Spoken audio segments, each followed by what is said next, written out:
What's up, you guys? It is your girl JoJo, and I'm coming to you with a review for Marriage Boot Camp. Marriage Boot Camp was actually pretty good this episode. Security driving around here. I hope they don't make me move. But it was actually really good this episode where Braxton family values fell short. This show actually came right on through, so I'm probably going to have to edit this video because I might have a lot to say. Hey! Okay, so Amber has run out of medication. And let me just go ahead and say Amber is getting on my nerves, okay? I'm running out of patience with her. I don't even understand Amber anymore. You know, you try to see people's point of view. I don't see her point of view anymore. She's bratty and she's getting on my nerves. But she's run out of medication. And so that may account for some of her argumentative ways and some of her blowing up. So let's give Amber a few days to relax, you know, reset. Let her medication sink in now that it's here and see if she has a better attitude. Okay, cool. Also, in addition to that, Tanya has been showing signs of someone who is having opiate withdrawals, which I figured that was why she kind of talks like blah, blah, blah, blah, blah, blah, because her speech is slurred. And at first I thought maybe she had been drinking, but it sounds as if she has also run out of medication and she's trying to cope. And I like that the doctor let us know that even if you aren't addicted to opiates, you can still have effects of withdrawal because that's just how the medication works. The way that she talks actually reminds me of my aunt Sanel, God rest her soul. My aunt had a back injury at work, and for years, I mean, it was like she had turned into a different person. It wasn't the aunt that I knew when I was growing up. The aunt that was addicted to pain medication was, I mean, she moved slow. She talked slow. Everything about it was different. And, you know, we all just kind of grew used to it. I think there were some family members who spoke to her about it, but I don't think there was enough emphasis placed on it. And, you know, I still feel like as a family, we watched her dig herself into a hole. Literally, my aunt had an accidental overdose when it wasn't that long ago, actually, you guys. Maybe about 5 years ago. 4 or 5 years ago, had an accidental overdose. And, you know, she's not my only family member who has problems with that. I have uncles all on my dad's side. Me and my dad, neither of us take medication for that reason. Like, we get very scared because our family has addiction issues. Neither of us will take, like, we're scared to take aspirin. That's the degree that we are afraid to take pain medication. You guys, excuse my boobs. I really don't know how my shirt be fitting like this. It's that time of the month, I promise you, and they bigger, because I ain't got no big old titties, y'all. So anyway, but Tanya is trying to fight through her pain instead of admitting that she does need medication. So I guess they're going to try to get her some medication so she can get right. I'm trying to see if the security guard is after me. Okay, so the next thing that we need to discuss is Renee. Renee is going to an NA meeting. Good for Renee. And Renee invites her sisters to come with her to the NA meeting, and they turn her down. I was really disappointed to see that Lena and Jen did not come with her to that meeting. They both said something along the lines of, we're still in therapy and we're still not in the place that we need to be. So we don't feel like we can go and do that with you. We need to continue therapy. Well, Lena and Jen, the point of therapy is supporting your family member. If a family member is asking for support, then go support your family member. You don't have to talk at the NA meeting. Just sit your ass down. Excuse me. I ain't supposed to be cussing out. Get myself together. So they ended up not showing up, and it was a disappointment to Renee, and it was a disappointment for the doctors as well, and everybody else in the house who found out about it. Renee handled it well. I thought that Renee was going to curse both of them out and storm away like, you know, Renee can do. But Renee doesn't do any of that. She actually handled the news very well, and she went by herself to the meeting. When she got back, she expressed her disappointment to members, to other people in the house. And they're starting to realize that Renee's family just really doesn't get what Renee is going through. And it almost seems like they don't really care or want to get what she's going through, okay? So that's what's going on in the house for the most part. Later, they're going to have a challenge. And let me just say, I really enjoyed watching the challenges on Marriage Boot Camp. Y'all know them roaches about took me out. But everything else I've liked because I'm a big team building type of person. Y'all know I'm in a sorority. Y'all see me wear my shirt. And we go for our anniversary every year to a different city, or this year we're going to another country. We're going to Cabo, and Cabo's not the country. Mexico is the country.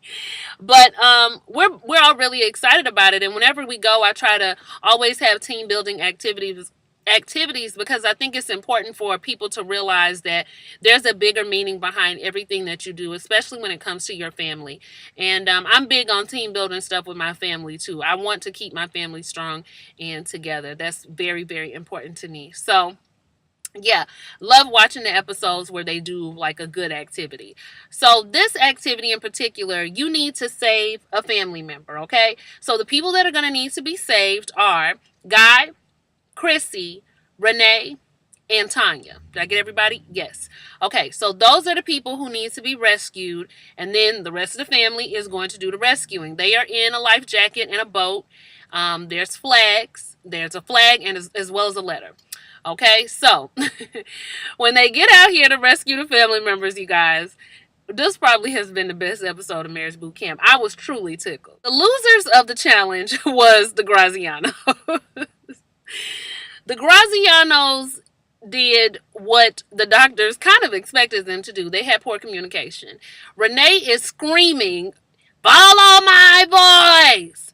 Follow my voice!" You don't want to hear your voice. And second of all, that's not giving instruction. The point of the exercise is to communicate, give instruction, and tell people what they need to do for you. Not just expect them to know, and not just to yell stuff out as the Grazianos do. Oh, I forgot to add, they're blindfolded. Okay, they're blindfolded. That's the extra layer. So Jen, y'all know I get them confused. Yeah, Jen is trying to paddle and trying to find Renee. And at one point, y'all, they hadn't even left the dock. Okay. So Renee is just like, this is BS. This is this. This is that. They're stupid. They're this. And the whole time, Lena is claustrophobic. Now, I don't know the experience of being claustrophobic. I know claustrophobic people. I actually had got my homegirl. We were playing around in gym in middle school.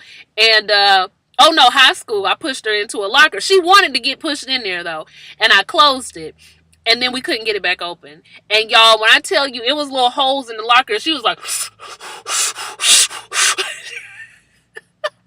I'm going to call her and see if she remembers. But anyway, that's not funny.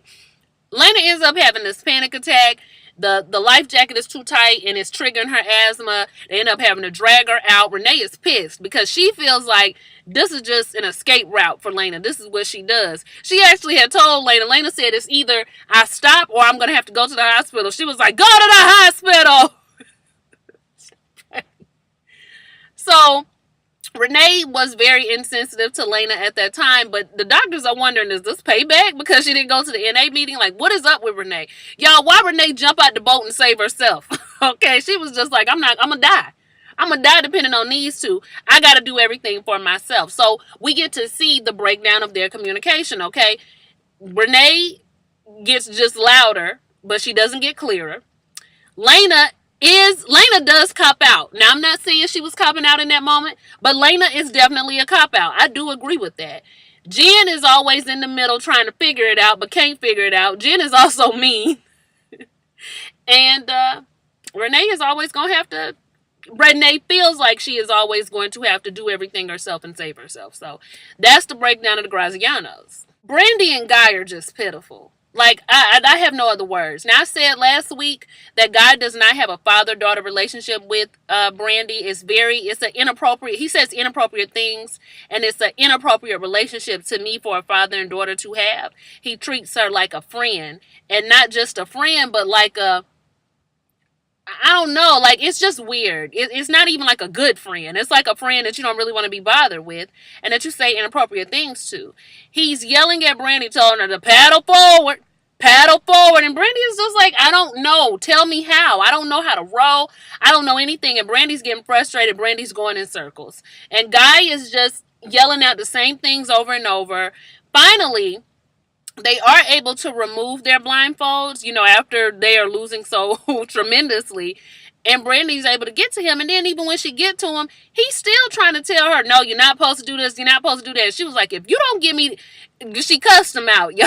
And I couldn't blame her because I know she was frustrated. But again, it speaks to the lack of their appropriate relationship. And that's the breakdown of them.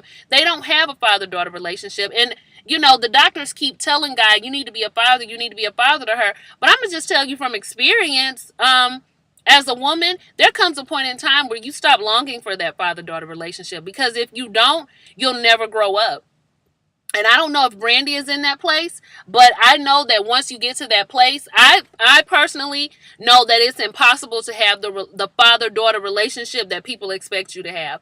Like, for me, that moment with that me and my father could have had, that's over for me because I don't have that childlike expectation of him anymore. I'm cool where our relationship is. Other people might not be cool with it, but you know, we are where we are and we can't go backwards. And I don't have that longing to go backwards. So I wonder if that's where Brandy is with Guy, but he could be more appropriate. I will say that. The Joneses overall did a really good job.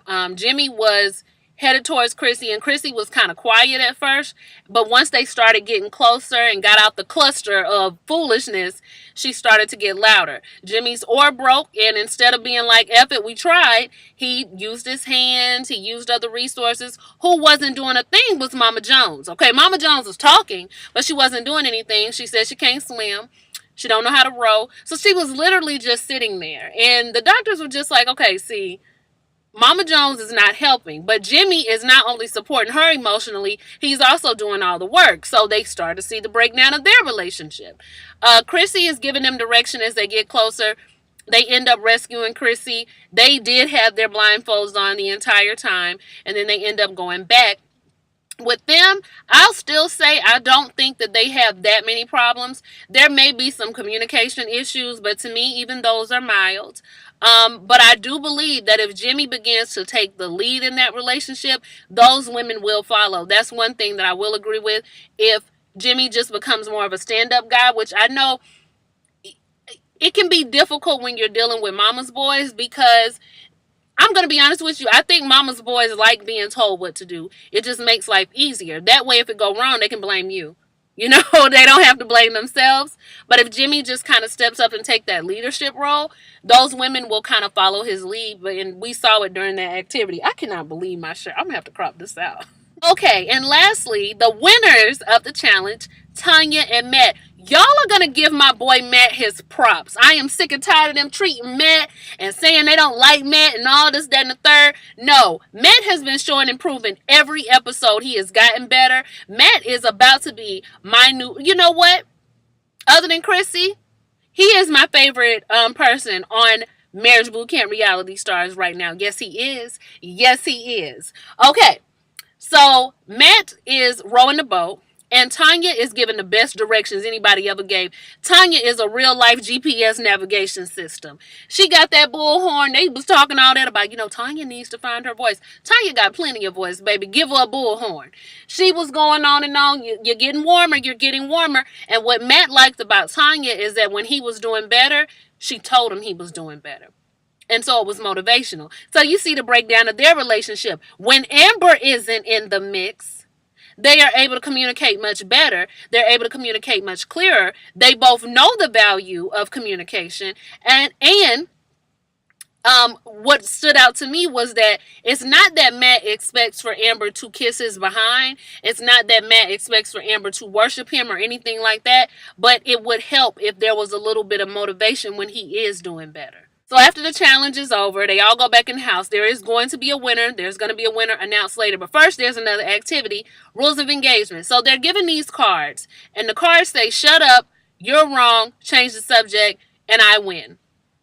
Okay, and these are what I want you guys to use as you are having conversations. Well, what they don't know is that these are actually incorrect cards for communication. This is what you don't do, but they don't know that yet. So the Grazianos. Jen tells Renee, I feel like you depend on me too much, and I feel like you're just too much in my space. You lean on me too much, okay? Renee doesn't agree with that. Then Lena tells Renee, I'm just tired of the condescending attitude, the tones, the way you speak to me. And that's when Renee reveals, I think you copped out today during the activity. Just like you cop out all the time. You're never there for me. You're never reliable. You're sitting here and you're trying to tell me that I don't do this and I don't do that. And so she turns over the you're wrong card. And Renee is just like, I don't care about none of that. Okay, you are a cop out. You did this. You did that. You didn't even believe me when that man, she starts bringing up her ex-husband. And so we're all sitting at home like, huh? Like, I was confused. I'm like, what is she talking about when you believed him over me? So right around that time, Lena was like, I'm done. I'm leaving. All right. And so she gets up and leaves. And so that's what I mean when I say I feel like Lena is a cop-out. I feel like she makes, for lack of a better word, she pussy. And that's really nerve-wracking when a person just keeps walking out. I understand that Renee is a lot. But if you never get your point across, then, but what's the point? Why you even keep coming back? So the Joneses is over there cracking jokes. You want to know why? I don't know when y'all gonna believe me. The issues ain't that deep. They get over there to approach an issue and Chrissy say stuff like, I think you need to clean up more and you need to learn how to cook. Girl, what? I mean, we came to marriage boot camp for that. And Jimmy is kind of like, that's the subject that you want to bring up? Okay, well, whatever. And then Mama Jones is just like, well, both of y'all can be quiet because I win. And they get to laughing and carrying on. Child, the Joneses, when y'all gonna believe me? Brandy and Guy talk about the activity. Brandy did not appreciate the fact that Guy was not guiding her or giving her good direction. Guy said, you cussed me out. And you was yelling at me. And Brandy was like, because I was frustrated. So they're going back and forth about their failure to launch when it came to the boating activity. And then we get over to Matt, Tanya, and Amber. As soon as Amber's back in the mix, it's confusion once again. Matt goes up to her and was like, babe, we had this activity, and we did this, and we did that. Tanya was great. Your mom was great. And now we got to have this conversation. We got these cards. And she was like, I don't really feel like talking about any of this right now. I don't feel like doing this. I don't feel like that. She was just being rude and nasty and saying everybody else gets to have time when they get sick. Everybody gets to do this. Everybody gets to do that. And I'm just like, girl, you is really on one end for what? Okay, what did we do to you? Well, I mean, fine. I guess we're not going to do the activity. And he leaves. All right, so that's the end of that. So after they get explained to them what the cue cards really meant and the purpose of the cue cards, they learn what the real rules of engagement are and how you really are supposed to have a conversation. And I put them in my phone because I might need them myself one day.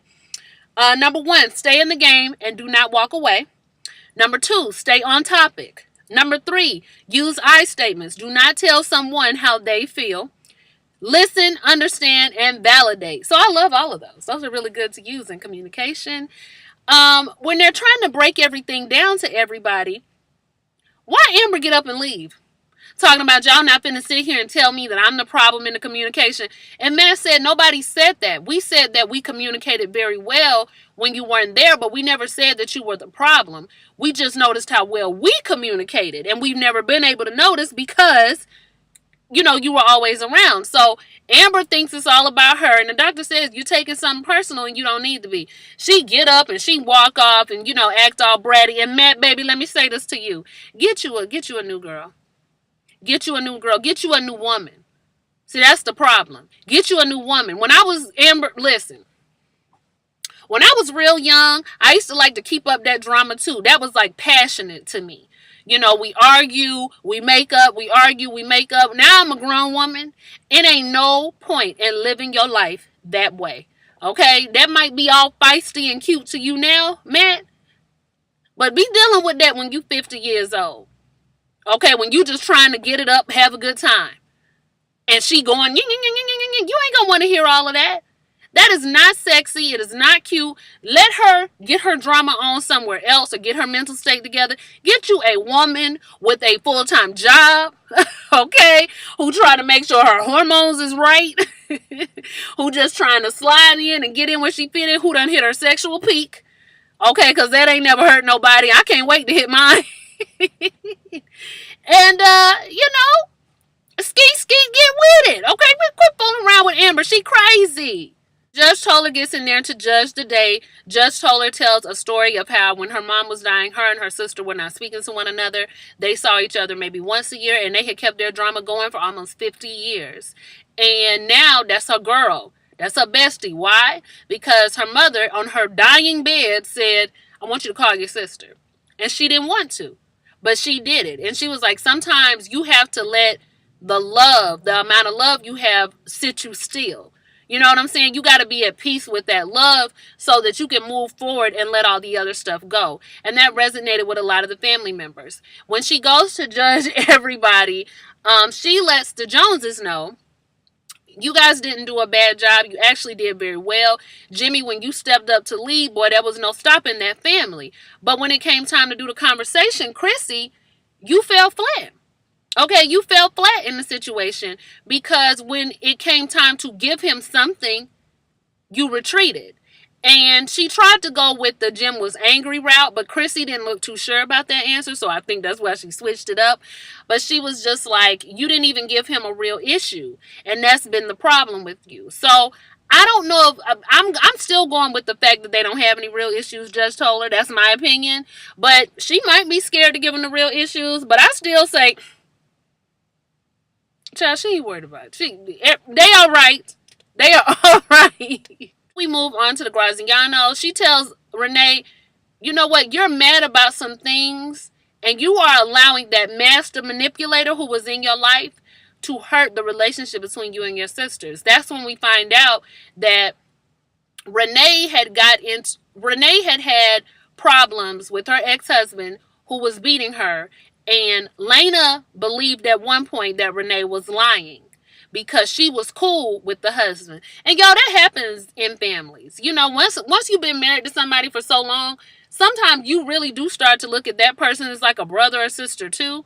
And it can be hard to vilify them, especially when you already ain't got a good relationship with your own sister. You know what I mean? So Judge Tola is trying to get her to understand he manipulated both of you.